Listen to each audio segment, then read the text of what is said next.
કેમ છો આનંદ? આજે અમે એક આરોનો ઓર્ડર આવ્યો છે, આરો ફિટિંગ માટે જઈ રહ્યા છે. અમારી રિક્ષા રેડી છે, હુસેનભાઈ રેડી છે આરો લઈને. આરો ને એમની બેગ છે. અમે જઈએ છીએ આરો ફિટિંગ માટે કરમસર. અમે તમને બતાવીશું કે આરો કેવી રીતે ફિટિંગ થાય છે, શું છે, કેટલાનો આવે છે, બધું અમે તમને આ વિડીયોમાં જણાવીશું. તો અમે તો ઉપડ્યા આરો ફિટિંગ કરવા માટે. ચલો ભાઈ, આ જો અમે તો નીકળી પડ્યા આરો ફિટિંગ કરવા. આ ભાઈ બેઠા બેઠા મોબાઈલ મચેડે છે જો. હા, બેઠા બેઠા નવરા મોબાઈલ મચેડ્યા કરે જો. આ અમારી ગલી છે, આ ગલીમાંથી નીકળ્યા અમે. જો અમારો નાનકડો રસ્તો છે, આ રસ્તા પરથી અમે પસાર થઈ રહ્યા છે અત્યારે. આપણે ગાડી રિક્ષા ચલાવે પણ બહુ હલાવે છે. રિક્ષા આમથી આમ કર્યા કરે છે. જો આવ્યું આ મારું બોર્ડ આવ્યું સલાકિયાપુરા, આવ્યું મંદિર, અને આવ્યો સીધો રસ્તો ફાટકે જાય. આ રસ્તો ઇસ્માઇલનગર જાય છે. અને અમે નીકળ્યા આ બાજુથી. હા ભાઈ, આવી ગયું છે નારું. જો અમે તો નીકળીએ છીએ આરામથી. નારું આવ્યું કેવી હોરા ગાઈ બાપા. રેલવે વાળાએ જેવું ગંદારું બનાવ્યું છે.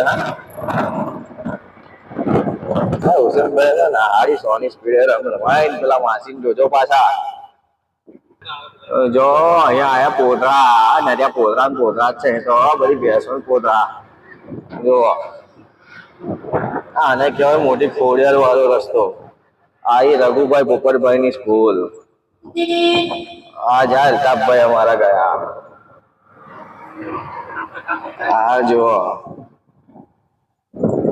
આ ગાયો બેઠી છે શાંતિથી આરામથી. છે કોઈ ટેન્શન? જો આ છોકરા રમણીએ ચડ્યા છે પોટલું લઈને નાહમ નાહી. આ જો પેલી ગાયન માં જો થાય છે. હા,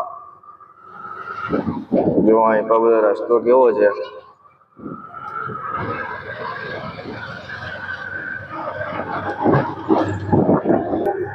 જો અહીંયા આવ્યું આઈશ્રી ખોડિયાર મંદિર.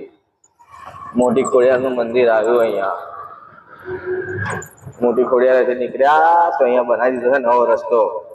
અરે વાહ ભાઈ, કાકા વિમલ લેવા ઉભી રાખી પાછી.